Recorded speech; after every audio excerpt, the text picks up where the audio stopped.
بسم اللہ الرحمن الرحیم۔ آج انشاءاللہ تعالی بإذن اللہ ہم اسماء الحسنہ کے سلسلے میں اللہ تعالیٰ کے بابرکت ناموں میں سب سے پہلا نام لفظ اللہ کو دیکھیں گے۔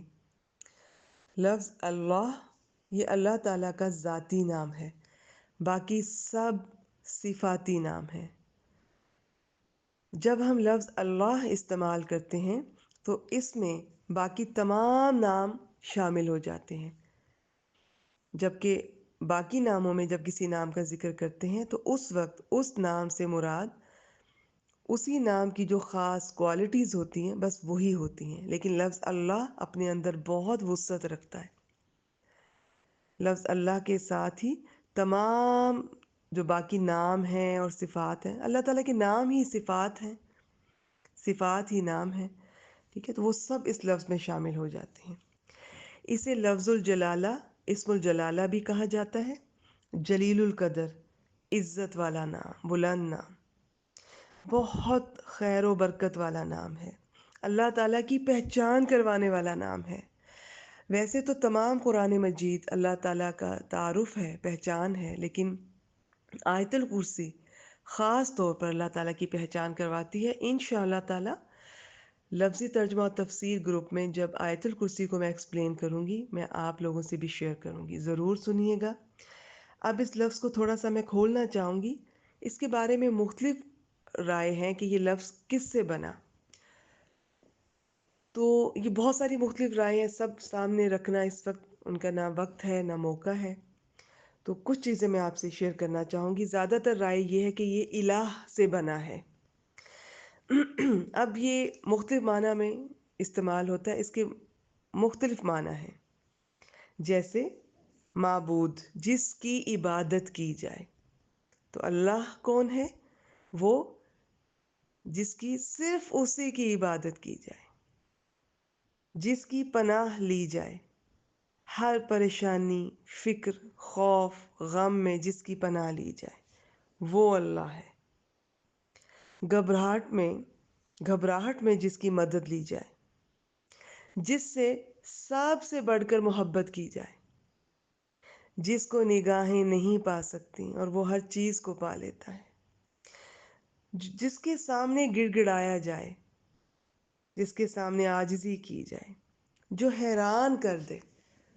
یہ سب میں نے مانا آپ کو اللہ تعالیٰ کے سلسلے میں جو مختلف آراء ہیں وہ آپ کے سامنے میں نے آسان لفظوں میں رکھ دی کہ اللہ تعالیٰ کے اس لفظ کے بارے میں بہت ساری رائے ہیں کہ یہ اس سے بنا ہے، اس سے بنا ہے، اس طرح بنا ہے، اس کا یہ معنی ہے، تو میں نے ان شارٹ آپ کے سامنے ساری تفصیلات رکھ دی ہیں۔ جی، اب ہم دیکھتے ہیں دلوں کا اطمینان لفظ اللہ میں ہے، اللہ کے ذکر میں ہے، قرآن مجید سے پتہ چلتا ہے۔ دلوں کا اطمینان اللہ تعالیٰ کے ذکر میں، اللہ تعالیٰ کی یاد میں ہے۔ یہ لفظ قرآن مجید میں سب سے زیادہ اللہ تعالیٰ کے ناموں میں یہ نام استعمال ہوا، کہا جاتا ہے کہ یہ 2500 پلس یہ قرآن مجید میں استعمال ہوا ہے۔ ہر انسان کے اندر اللہ تعالیٰ کی، وہ اپنے رب کو، ان کے اللہ کو پہچاننا چاہتا ہے، اس کی پہچان کی خواہش اس کے اندر رکھ دی گئی ہے، اس کی ضرورت اس کے اندر رکھ دی گئی ہے۔ اب یہ اور بات ہے کہ بعض دفعہ انسان بھٹک جاتا ہے، وہ کوئی اور چیز اسے حیران کرتی ہے، متاثر کرتی ہے یا خوف زدہ کرتی ہے، بہت بڑی لگتی ہے، وہ اسے اپنا الہ بنا لیتا ہے، لیکن اصل میں اللہ، صرف اور صرف اللہ حقدار ہے کہ جس کی عبادت کی جائے، جس کو الہ مانا جائے، ٹھیک ہے۔ تو لفظ جب میں اللہ کہہ رہی ہوں تو چونکہ الہ سے بنا ہے تو الہ کی جتنی بھی خصوصیات ہیں وہ لفظ اللہ میں شامل ہیں، تو یہ سب لفظ اللہ کو ذہن میں رکھ کر ہی آپ ان چیزوں کو سنیے گا اور سمجھیے گا۔ ہر حدیث کا حصہ ہے، کوئی حدیث اٹھا لیجئے، اس میں جب کہا جاتا ہے، جیسے اس میں کہا جاتا ہے قول رسول اللہ، تو اس میں اللہ تعالیٰ کا لفظ استعمال ہوتا ہے۔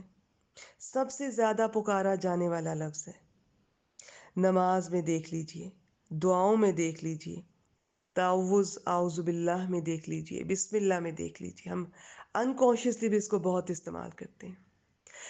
اور انسان کوئی اگر اللہ تعالیٰ کو نہیں بھی مانتا یا کوئی شرک بھی کرتا ہے، جب کبھی مصیبت میں پھنستا ہے تو اس کے اندر سے ایک آواز آتی ہے کہ کوئی اللہ ہے، اور ہے اللہ وہی ہے جو اب اس کو اس مصیبت سے نکالے گا۔ اس نے جتنے معبود جھوٹے بنا رکھے ہیں، جو بھی اللہ تعالیٰ کے ساتھ شریک ٹھہرائے ہیں، وہ سب اس وقت کام نہیں آ سکتے۔ یہ فطرت کی آواز ہے۔ ہر بچہ فطرت پر پیدا ہوتا ہے، سب کے اندر یہ چیز فیڈ کر دی گئی ہے، وہ اپنے اللہ کی تلاش میں رہتا ہے۔ یہ اور بات ہے کہ بعض دفعہ بھٹک جاتا ہے، لیکن یہ چیز ہمارے اندر رکھ دی گئی ہے۔ لفظ اللہ سے پکارنا دعاؤں کی قبولیت کا باعث بنتا ہے۔ بہت ساری ایسی دعائیں حدیث مبارکہ سے پتہ چلتی ہیں جس میں لفظ اللہ شامل ہوتا ہے اور اس سے دعا مانگنا مسنون ہے۔ اب ہم نے کیا کرنا ہے؟ صرف اللہ کی عبادت، صرف اللہ سے دعا مانگنی ہے۔ دعا آپ کسی اور سے بھی کہہ سکتے ہیں کہ میرے لیے دعا کیجیے، آپ اپنے والدین سے یا اپنے کسی اللہ تعالیٰ کے نیک زندہ بندے سے آپ کہہ سکتے ہیں، لیکن آپ کوشش کیجئے کہ آپ کا تعلق اللہ تعالیٰ سے ایسا ہو کہ آپ ڈائریکٹ اللہ تعالیٰ سے بات کیا کیجئے، اللہ تعالیٰ سے مانگا کیجئے۔ ان ناموں کا یہ جو آپ کو ایک سلسلہ شروع کیا گیا، یہ اللہ تعالیٰ کی معرفت، اللہ تعالیٰ کی پہچان کروانے کے لیے۔ اس ہستی کو پہچانیے، وہ کتنی عظیم ہے، کتنی بڑی ہستی ہے، کتنی محبت کرنے والی، مہربان۔ ہاں، اللہ تعالیٰ کی کچھ سخت صفات بھی ہمارے سامنے آئیں گی، لیکن بہت زیادہ محبت کرنے والی اور نرم صفات بھی سامنے آئیں گی۔ ان سب صفات کا مجموعہ اللہ تعالیٰ۔ اللہ تعالیٰ سے تعلق ڈائریکٹ اپنا قائم کیجئے، خود مانگا کیجئے، ہر وقت یاد کیا کیجئے، ہر دعائیں جو دل چاہتا ہے، چھوٹی سے چھوٹی، بڑی سے بڑی، اللہ تعالیٰ سے مانگا کیجئے۔ اللہ تعالیٰ سے اپنا تعلق مضبوط کیجئے۔ اللہ تعالیٰ کے ناموں کو بہت شوق سے، محبت سے، عقیدت سے، شکر گزاری کے جذبات کے ساتھ یاد کیجئے، سمجھیے، اللہ تعالیٰ کو پہچانیے۔ تو کیا ہم نے کرنا ہے؟ عبادت صرف اللہ کی، دعا صرف اللہ تعالیٰ سے مانگنی، اللہ تعالیٰ کے ساتھ کسی کو شریک نہیں ٹھہرانا۔ ہم نے یہ قبر والے جو بزرگ ہیں وہ سب قابل احترام ہیں، لیکن ہم نے یہ سوچ کر نہیں ان کے پاس جانا کہ یہ ہماری دعائیں سنتے ہیں، ان کو اللہ تعالیٰ نے اختیار دیا ہے، یہ رزق دے سکتے ہیں، یہ بچہ دے سکتے ہیں، یہ مشکل دور کر سکتے ہیں، یہ شفاعت کریں گے۔ نہیں، یہ سب صرف اور صرف اللہ تعالیٰ کر سکتے ہیں۔ اپنے عقائد درست کیجئے، اللہ تعالیٰ سے تعلق درست کیجئے، دعا صرف اللہ تعالیٰ سے، مدد صرف اللہ تعالیٰ سے، توکل صرف اللہ تعالیٰ پہ، اس طرح سے ڈرنا صرف اللہ تعالیٰ سے جیسے اللہ سے ڈرنا اور کسی سے نہیں، جیسے اللہ تعالیٰ کے سامنے عاجزی دکھانی اور کسی سے نہیں۔ آپ کی قربانی، آپ کی نظر، نیاز، نماز، عبادت، معاملات، ہر چیز، ساری زندگی، ہر لمحہ اللہ تعالیٰ کے لیے۔ جو کام کریں اللہ تعالیٰ کے لیے، جو اچھا کریں اللہ تعالیٰ کے لیے، کہ اللہ تعالیٰ کو اچھا لگے گا، اللہ تعالیٰ کو پسند آئے گا۔ کسی برے کام سے رکیں، برائی کو دل چاہے، گناہ کو دل چاہے، رکیں تو اللہ تعالیٰ کے لیے۔ ان ناموں کا مقصد صرف اور صرف آپ کے دل میں اللہ تعالیٰ کی محبت پیدا کرنا ہے۔ یہ لفظ اتنا بڑا ہے، میرے لیے بہت مشکل ہو رہی ہے کہ میں چند منٹ کے وائس نوٹ پہ شیئر کروں۔ کوشش تو یہی تھی، ہے اور رہے گی کہ تھوڑے سے وائس نوٹ ہوں، چند منٹس کے وائس نوٹ ہوں کہ آپ کو مشکل نہ ہو، آپ خوشی سے انہیں آسانی سے سن لیں۔ ایک حدیث مبارکہ سے پتہ چلتا ہے وہ شخص اس وقت تک مومن نہیں ہو سکتا جس وقت تک اللہ اور اللہ کے رسول صلی اللہ علیہ وآلہ وسلم اسے سب سے زیادہ محبوب نہ ہو جائے۔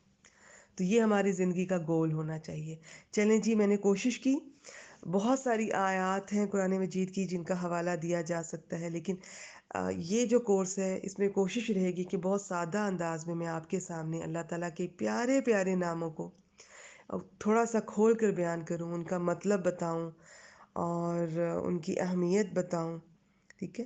تو باقی انشاءاللہ تعالیٰ باقی ناموں میں بھی اللہ تعالیٰ کا نام بھی آتا رہے گا اور باقی ناموں کو بھی اسی طرح لے کر چلیں گے انشاءاللہ تعالیٰ، بإذن اللہ۔